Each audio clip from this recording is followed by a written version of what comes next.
오늘은 고난주간 새벽기도의 마지막 날이며 또한 예수님께서 십자가에서 우리에게 들려주신 7번째 말씀 가운데에서 오늘 5번째 말씀, 고난의 말씀을 함께 나누도록 하겠습니다. 오늘 예수님께서 십자가에서 하신 5번째 말씀은 내가 목마르다, 이 말씀입니다. 사실 목마르다고 하는 것은 하나님의 표현은 아닙니다. 지극히 인간적인 표현입니다.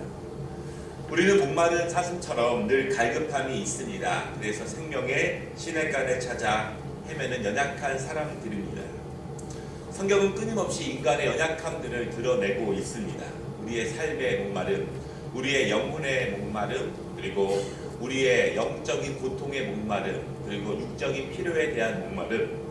우리 인간들은 이 땅을 살아가면서 그 목마름을 해결할 길 없으며 한 목마름이 지나면 또 다른 목마름이 찾아오는 것이 우리에게 주어지는 현실입니다.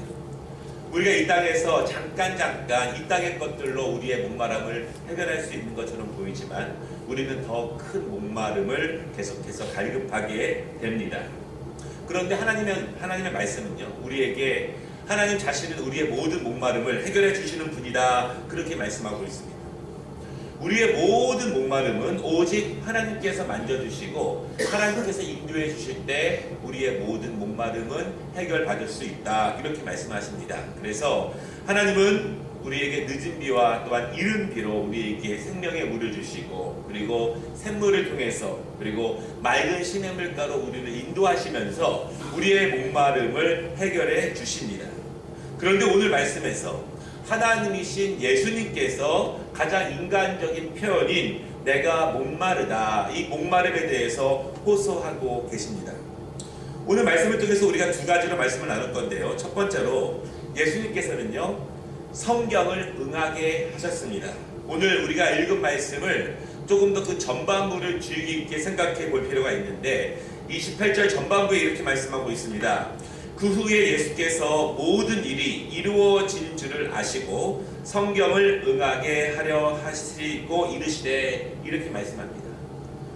오늘 예수님께서 내가 목마르다 이렇게 하시는 말씀은 이미 예견된 말씀이다, 그렇게 말합니다. 그리고 지금까지 있었던 모든 것들이 이미 성경에서 예언된 것을 예수님께서 응하게 하신 것이다. 그리고 그 모든 것을 마치시고 내가 목마르다, 이렇게 말씀하셨다는 것입니다. 예수님께서 이 땅에 오시는 것도 그렇고 가장 낮은 자리의 모습으로 오시는 것, 이 땅에서 고난당하시는 것, 그리고 그 모든 것을 통해서 구원 사역을 완성하시는 것이 예수님이 스스로 독창적으로 하신 것이 아니라 이미 구약의 말씀을 통해서 예언된 것을 응하게 하신 것이다, 그렇게 말씀하고 있습니다. 자막에 이제 성경 구절들이 나올 건데요. 시편 69장 21절에 보니까 이런 말씀이 있습니다. 그들이 쓸개를 나의 음식물로 주며 목마를 때에는 초를 마시게 하였사오니. 오늘 우리가 함께 읽은 요한복음 19장 29절과 30절의 말씀이 이미 시편 기자를 통해서 예언되어 있습니다. 시편 41편 9절에 보니까요, 내가 신뢰하여 내 떡을 나눠 먹던 나의 가까운 친구도 나를 대적하여 그의 발꿈치를 들었나이다. 가장 사랑하던 제자 베드로, 가장 주님을 신뢰한다고 말했던 그 베드로가 주님을 배신하는 것에 대한 말씀입니다. 이사야서 53장 7절 말씀에 보니까요, 그가 곤욕을 당하여 괴로울 때에도 그의 입을 열지 아니하였으며 마치 도수장으로 끌려가는 어린 양과 털 깎는 자 앞에서 잠잠한 양같이 그의 입을 열지 아니하였도다. 십자가에 달리시기 위해서 재판관 앞에 섰을 때 아무 말 하지 아니하시고 침묵하시면서 그의 길을 묵묵히 걸어가셨던 예수님의 모습이 예언된 말씀입니다. 시편 22편 16절에 보니까요, 개들이 나를 에워쌌으며 악한 무리가 나를 둘러 내 수족을 찔렀나이다. 십자가에 달려서 손과 발에 못 박히시는 말씀에 대한 그 예언입니다. 시편 22장 1절에 보니까요, 내 하나님이여, 내 하나님이여, 어찌 나를 버리셨나이까? 어찌 나를 멀리하여 돕지 아니하시오며 내 신음소리를 듣지 아니하시나이까? 십자가에서 버림받았던 예수님의 모습이 예언된 말씀입니다. 시편 34장 20절에 보니까요, 그의 모든 뼈를 보호하시며 그 중에 하나도 꺾지 아니하였도다. 십자가 위에서 원래 전례대로 뼈를 꺾어야 하지만 예수님의 다리에 뼈를 꺾지 아니했던 그 모습이 그대로 예언된 말씀입니다. 예수님께서 이 땅에 오셔서 이루실 모든 것에 대해서 성경에서 100번 이상 예언되어 있습니다. 오늘 예수님께서 내가 목마르다 말씀하신 것은 이미 예언된, 그분이 하나님의 아들이시고 그분이 구원자이시고 그분이 메시아라는 사실이 이미 예언된 것을 그대로 응하게 하시려고 그 말씀을 하셨음을 우리가 보게 됩니다. 여러분, 예수님은 하나님이시지만 성경을 앞서가지 않으셨습니다. 예수님은 하나님께서 구약의 선지자들을 통해서, 예언자들을 통해서 주신 말씀을 그대로 이루게 하시는 사명을 받았습니다. 그래서 예수님은 말씀 안에서 사역하셨고 말씀에 기록된 대로 그분은 그 사역을 마치신 것입니다. 우리가 말씀을 응하게 하신 예수님, 그 모습을 통해서 두 가지 생각해 볼 수 있는 것은, 첫째로 예수님은 하나님의 말씀을 깊이 배우셨고 깊이 묵상하셨고 그 말씀을 깊이 적용하셨다는 것입니다. 예수님은 어려서부터 하나님의 말씀을 가까이 하셨습니다. 6월절에 전례에 따라서 성전에 갔을 때 성전의 선생들과 함께 말씀을 토론했던 예수님을 보게 됩니다. 여러분, 예수님은 나면서부터 성경에 대한 모든 지식을 가지고 태어나신 분이 아닙니다. 어려서부터 부모님으로부터, 선생들로부터, 그리고 성전에서 하나님의 말씀을 차근차근 열심히 신실하게 성실하게 잘 배우셨고 성령의 인도하심을 통해서 그 말씀을 삶 가운데 지속적으로 적용해 나아가셨습니다. 우리는 하나님의 말씀을 배우는데 충성을 다해야 합니다. 하나님의 말씀을 듣고 배우고 나누는데 우리는 순종함으로 배워야 합니다. 하나님의 말씀은 우리에게 선택이 아닙니다. 내가 시간이 있고 없고 그것이 아니라 우리 자녀들에게 가장 우선적인 것이고 우리에게도 생명처럼 귀중한 것입니다. 여러분, 그래서 우리 청교도들은요, 하나님의 말씀을 가르치는데 최우선순위로 담았는데 이렇게 이야기합니다. 세상 지식이 없어도 하나님 나라 갈 수 있지만 천국에 대한 지식 없이는 하나님의 나라에 갈 수 없다. 하나님에 대한 말씀에 대한 공부와 지식과 그 말씀을 우리가 따라 살아가는 것은 우선순위예요. 또한 선택이 아니라 가장 생명을 걸고 우리가 지켜야 할 것이라는 것을 오늘 예수님의 모습을 통해서 다시 한번 생각해 보게 됩니다. 누가복음 2장에 보니까요, 예수님의 어린 시절에 이렇게 말합니다. 키가 자라고 지혜가 자라고 하나님과 사람에게 칭찬을 받는다. 신체적으로 강성해지지만 하나님의 말씀으로 그 지혜가 자라게 됩니다. 여러분, 어려서부터 말씀을 가까이 하고 말씀을 지키고 말씀을 충실히 지키며 살아가는 어린 아이들을 보십시오. 분명히 하나님께서 책임져 주십니다.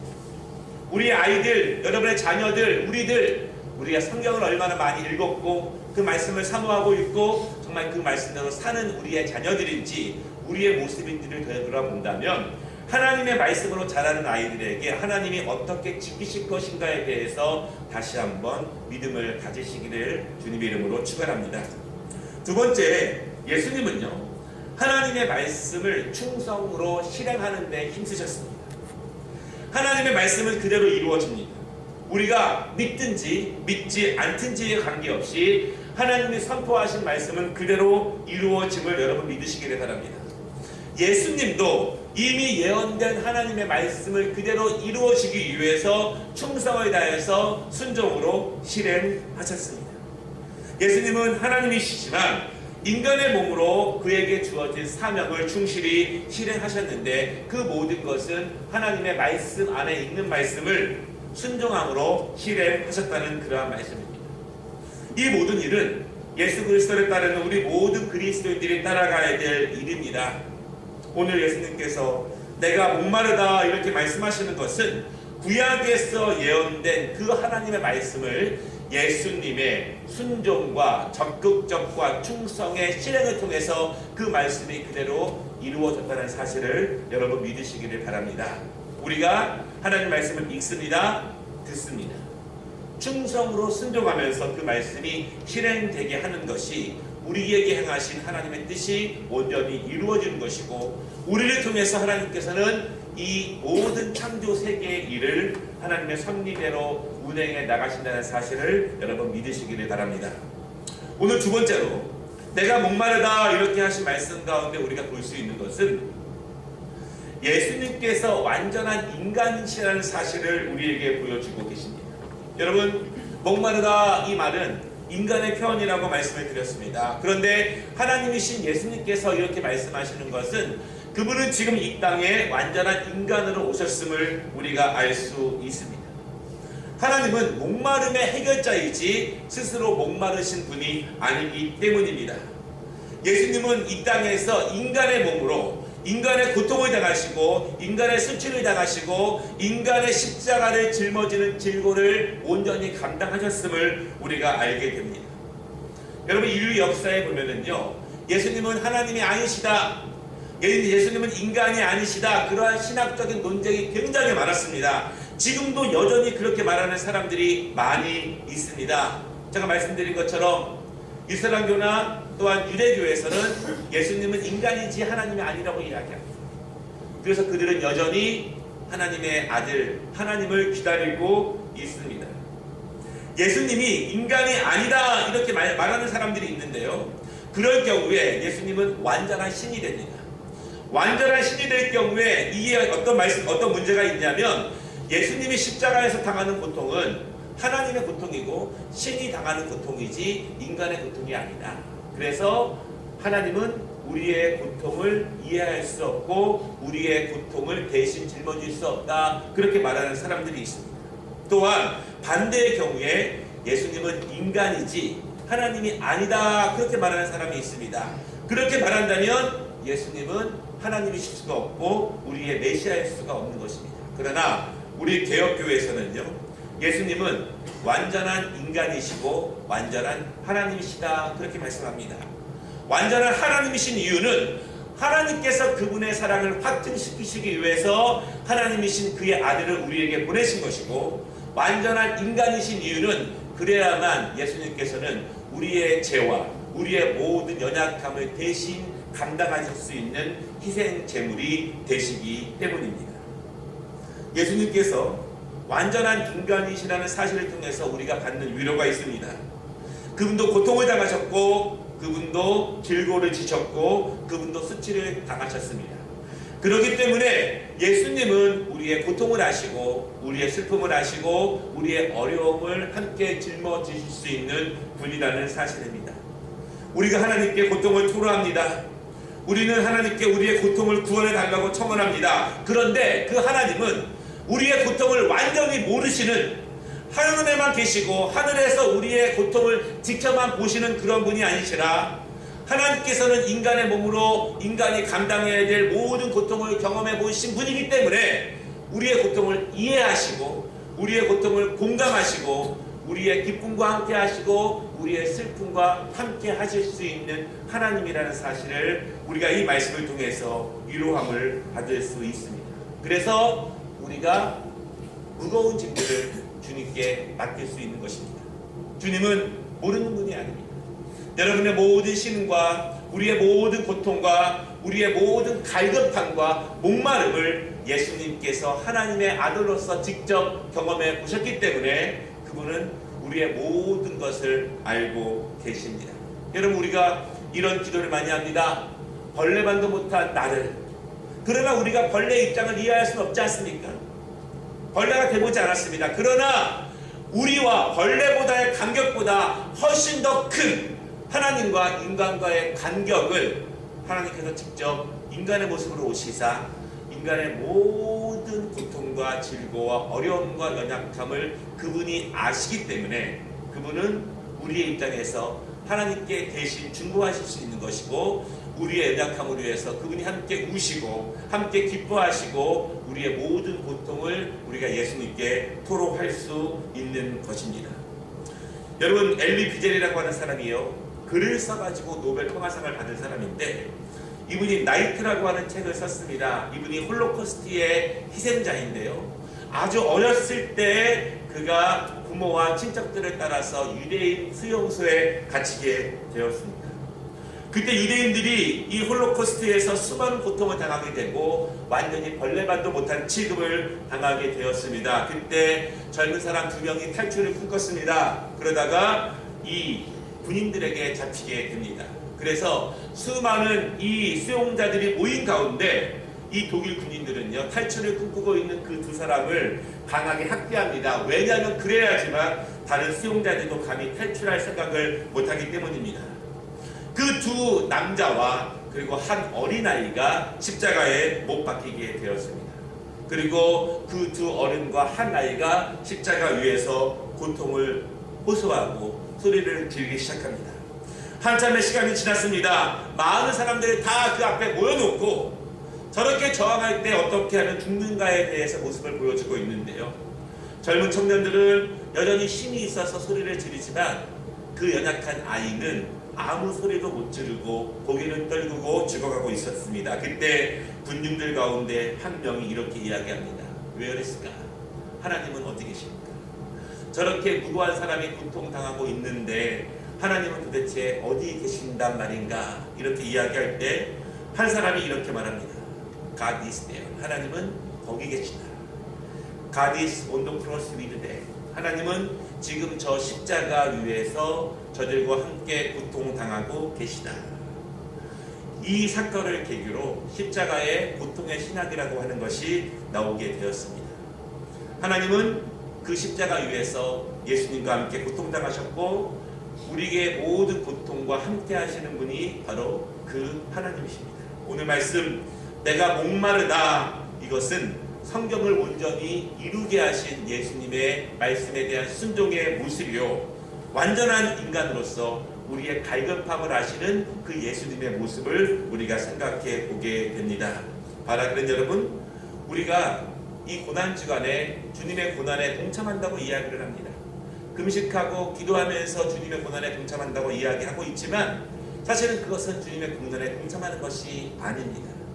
우리가 당하고 있는 이 삶 가운데 믿음을 지키면서 신앙 가운데 얻어지고 있는 고난들과 고통들을 예수님이 우리와 함께 이해하고 계시고 또한 우리를 위로하고 계시고 대신 짊어지고 있다는 것을 더욱더 깊이 묵상하고 있는 예수님과 우리의 고난이 함께 어우러지는 그런 시간이 바로 고난주간일 것입니다.